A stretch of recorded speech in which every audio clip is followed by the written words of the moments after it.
We have a boss fight. All right, we got a boss fight. Sweet. So we're doing Dante then. I'm not sure, actually. All right. Mark, why don't you roll the clip and we can talk about it? It'll be a surprise. It's a surprise boss. Oh, there you go, Dante. There it is. Okay. Yeah.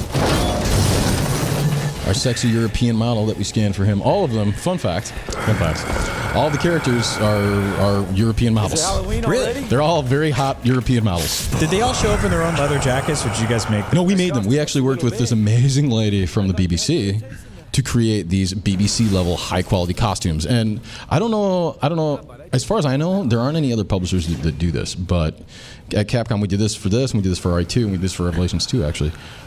And we created like high quality costumes that we then scanned these models in. And so you get this level of fidelity in some of the details that you wouldn't get in a lot of other games. Right. Because that's a real thing. And we scanned it, and there were actual like wrinkles in there and stuff. And there's a whole bunch we could talk about in terms of like, okay, what are the technical limitations of that and stuff. I won't talk about that, but it looks kind of cool, doesn't it? We'll have you back in another time to talk leather jackets. I'm really into that. Sweet. In the meantime, tell us about who this awful giant Batman is. That is Cavalier Angelo. And if you're a Devil May Cry fan, you know about Angelo. Well, one of the Angelos here. Cavalier Angelo. He's one of the bosses in the game.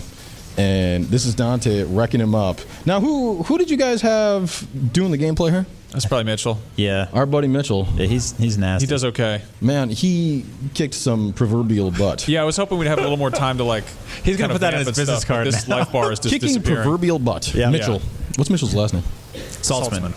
There you go. Mitchell kicking proverbial butt Saltzman. Yeah. There you go. And you see, I mean, you can see he's using all of Dante's styles. You know, he's not afraid to get in there with the Balrog gauntlets. He's already got a Savage. And he got hit. One day we're gonna find a game that Mitchell's bad at, but I haven't seen it yet. It's kind of ridiculous. Has he gotten first place in Tetris 99? Oh, I'm sure. Usually, I have to go online to prove place. to myself that I'm bad at video games. Oh, Mitchell's but here. With him, I just You only got second place, so there you go. He didn't win, so you found one. You found one, Brian. You win at life. There it is. Nice. Yeah, no, he's making quick work of this though. So, Yeah. How do you clearly have a very tactile approach to making the cutscenes and the jackets? What goes into a boss? Man, well, we got game designers, very specific. There'll be a game designer for a boss or two. So, for instance, the game designer that worked on the first boss and the last boss is the same guy. Guy named Yoshi-san. He's really cool, actually. And we have a very specific game designer that works on maybe one or two bosses and maybe some other stuff. And they go day in and day out, and they go, okay, this is going to be the move layout for the boss. Okay, these are the parameters we're going to need. Talking to the programmers to get those parameters implemented, so that they can then, from their desk, use the framework, use RE Engine to tune everything. In terms of, okay, how much is each. When I hit the boss, how much damage is there going to be? When the boss hits me, how much damage is there going to be? How many? Sometimes they can actually edit the animations to an extent, and also that we can make this boss fight as cool as possible. And there's just constant back and forth about, all right, well, I think we should have like this special effect. So then you have to bring in people from the special effects team to create all these amazing special effects that we have. There's a lot of effects there. There's a lot of effects, yeah. There's a lot of stuff going on there. Electricity. Yeah, I was going to ask you about that, because obviously you can make a cardboard van and use action figures, but for the lighting effects in this game, which I feel like you just kept saying, just keep going, make it more and more crazy.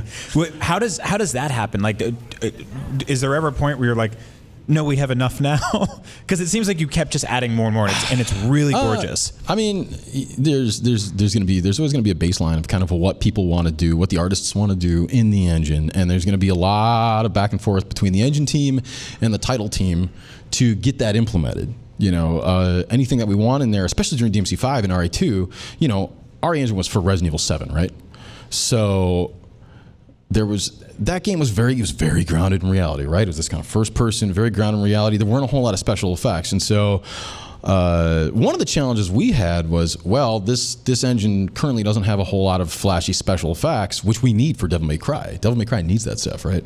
So we worked really hard on getting that kind of stuff implemented, for instance, in the engine, and then, the team working with that to get the look out of it that they wanted for all that different stuff. That's awesome. Yeah, man.